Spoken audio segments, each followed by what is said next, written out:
महादेव के डमरू का रहस्य। ओम नमः शिवाय। कहा जाता है कि भगवान शिव केवल कैलाश पर्वत पर विराजमान देव नहीं है, बल्कि वे स्वयं सृष्टि के आदि और अंत के साक्षी हैं। उनके स्वरूप की हर वस्तु अपने भीतर एक गहरा रहस्य छिपाए हुए है। उनकी जदाओं में बहती मां गंगा, मस्तक पर विराजमान चंद्रमा, गले में सर्प और हाथ में सुशोभित डमरू। लेकिन क्या आपने कभी सोचा है कि महादेव के हाथ में डमरू ही क्यों रहता है? उस छोटे से डमरू की आवाज में ऐसा क्या रहस्य छिपा है जिसे सुनकर देवता भी नतमस्तक हो जाते हैं? आज की कथा इसी रहस्य से जुड़ी है। बहुत प्राचीन समय की बात है, जब संसार में अभी मनुष्य का विस्तार नहीं हुआ था। चारों ओर दिव्य शक्तियां थी, देवता थे, ऋषि मुनि थे और सृष्टि अपने विस्तार की तैयारी कर रही थी। उस समय एक प्रश्न देवताओं के मन में बार बार उठता था, सृष्टि को गति कौन देगा? ब्रह्मा जी सृष्टि की रचना करने वाले थे, विष्णु जी उसके पालन करता और महादेव उसके संहार करता। लेकिन सृष्टि में जीवन का स्पंदन कैसे आएगा, शब्द कैसे जन्म लेंगे, ज्ञान मनुष्य तक कैसे पहुंचेगा? देवताओं को इसका उत्तर नहीं मिल रहा था। तब सभी देवता भगवान शिव के पास कैलाश पहुंचे। महादेव उस समय गहरी समाधि में थे। चारों ओर शांति थी, हिमालय की चोटियां बर्फ से ढकी थी, मंद मंद हवा चल रही थी। मां पार्वती महादेव के समीप विराजमान थी। देवताओं ने हाथ जोड़कर प्रार्थना की, हे महादेव, सृष्टि को गति देने का कोई मार्ग बताइए। महादेव ने धीरे से अपनी आंखें खोली। उनकी दृष्टि पड़ते ही जैसे पूरा कैलाश प्रकाश से भर गया। महादेव मुस्कुराए और अपने हाथ में रखा डमरू उठाया। उन्होंने डमरू को हल्का सा हिलाया। डम डम डम। पहली ध्वनि के साथ वातावरण में एक अद्भुत कंपन उत्पन्न हुआ। दूसरी ध्वनि के साथ आकाश में प्रकाश फैल गया और तीसरी ध्वनि के साथ ऐसा लगा मानो सृष्टि के भीतर कोई नई शक्ति जाग उठी हो।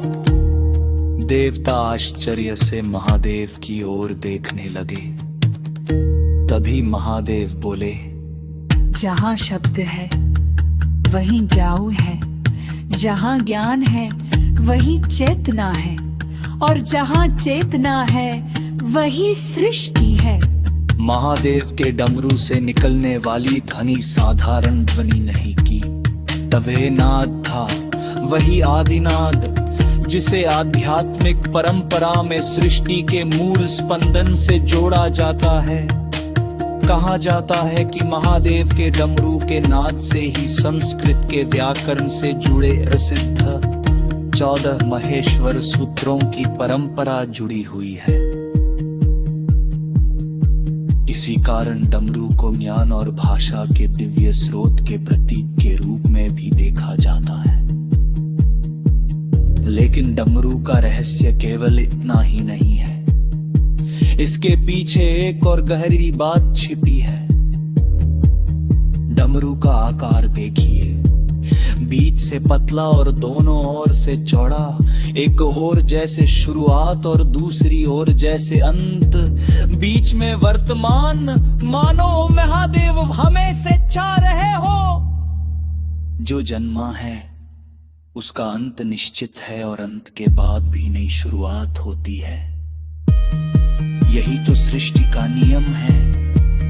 दिन के बाद रात, रात के बाद दिन, जन्म के बाद मृत्यु, मृत्यु के बाद नई यात्रा, सुख के बाद दुख, दुख के बाद फिर सुख। सब कुछ परिवर्तनशील है,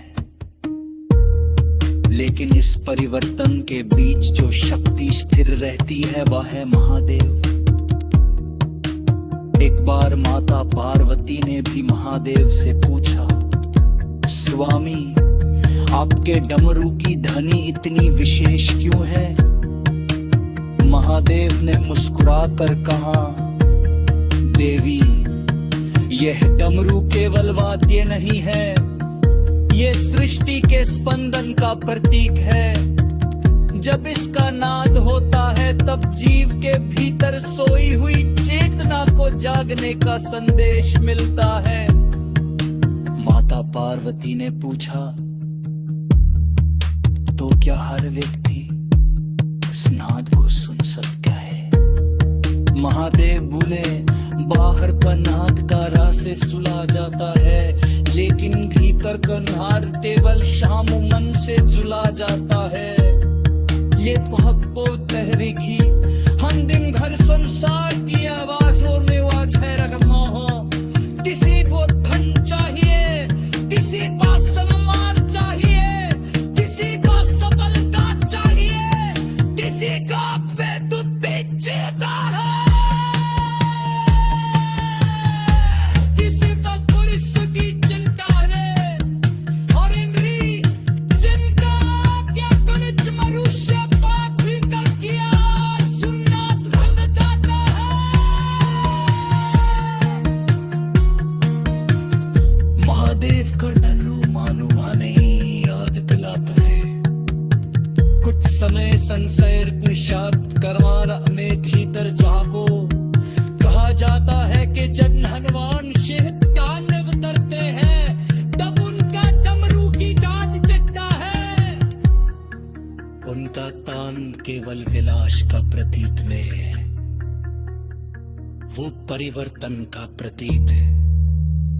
पुराना समाप्त होता है ताकि नया जन्म ले सके, अज्ञान समाप्त होता है ताकि ज्ञान जन्म ले, अहंकार कोटता है ताकि धूप की दम ले, अहंकार हटता है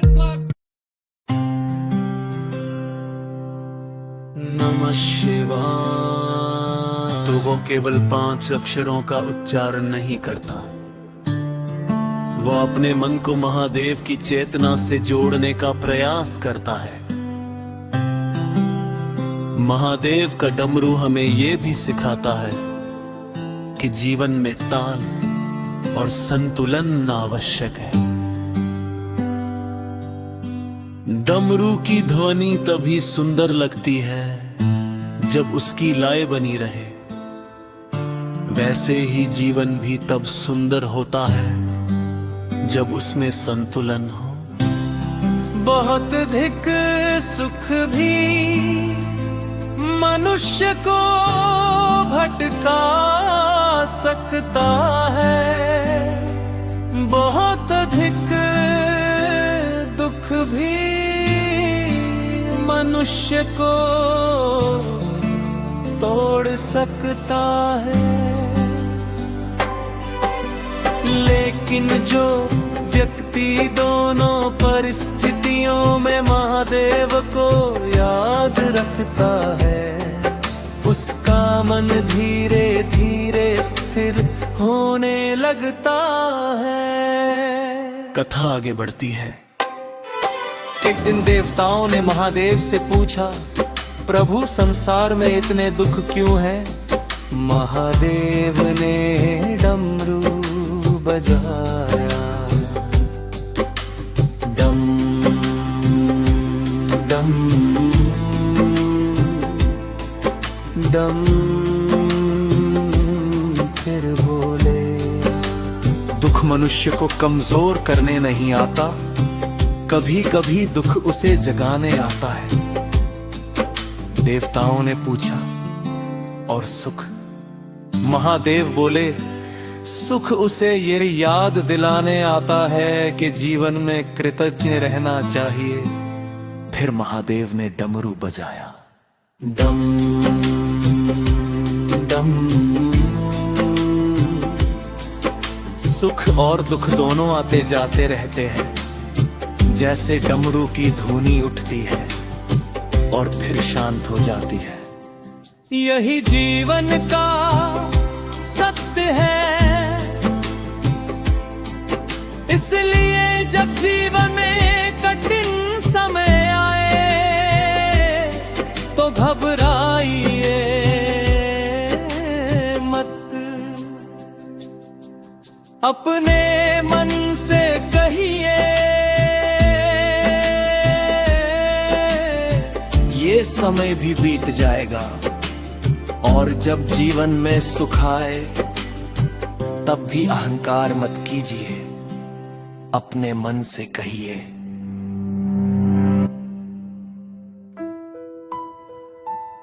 ये भी महादेव की कृपा है। कहा जाता है कि डमरू के दोनों ओर बंधी छोटी सी गांठ या मणियां, जब डमरू को हिलाया जाता है तो दोनों ओर प्रहार करती है और नाद उत्पन्न करती है। ये भी प्रतीकात्मक रूप से हमें एक बात सिखाता है, जीवन में गति होगी तभी संगीत पैदा होगा। अगर हम कठिनाइयों से डरकर रुक जाएं, तो जीवन की यात्रा रुक जाती है। लेकिन अगर हम कठिनाइयों के बीच भी आगे बढ़ते रहें, तो वही संघर्ष हमारे जीवन का संगीत बन सकता है। इसीलिए महादेव का डमरू हमें डराता नहीं, वो हमें जगाता है।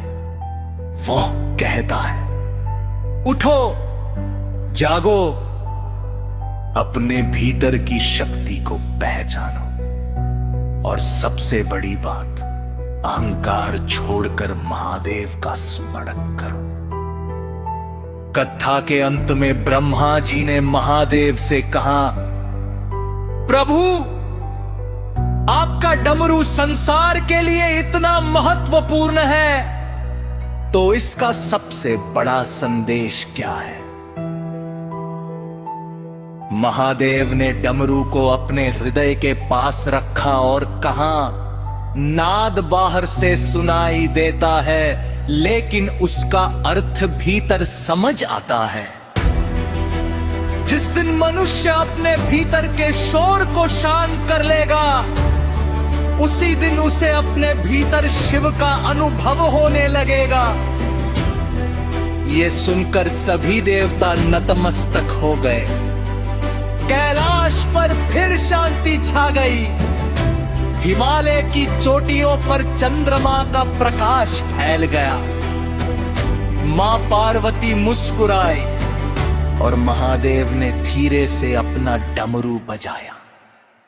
डम डम डम, मानो उस दिव्य ध्वनि के साथ पूरी सृष्टि कह रही हो, हर हर महादेव। तो भक्तों, महादेव के डमरू का रहस्य केवल एक प्राचीन कथा नहीं है, ये हमारे जीवन का संदेश भी है। जब मन परेशान हो, महादेव को याद कीजिए। जब सफलता मिले, महादेव को धन्यवाद दीजिए। जब कोई रास्ता दिखाई ना दे, महादेव पर विश्वास रखिए। और जब अहंकार मन में आने लगे, तो महादेव के डमरू को याद कीजिए, क्योंकि संसार की हर आवाज एक दिन शांत हो जाती है, लेकिन शिव का नाद अनादि है, अंत है। आइए अंत में पूरे प्रेम और श्रद्धा से बोले, शिवाय। हर हर महादेव। जय भोलेनाथ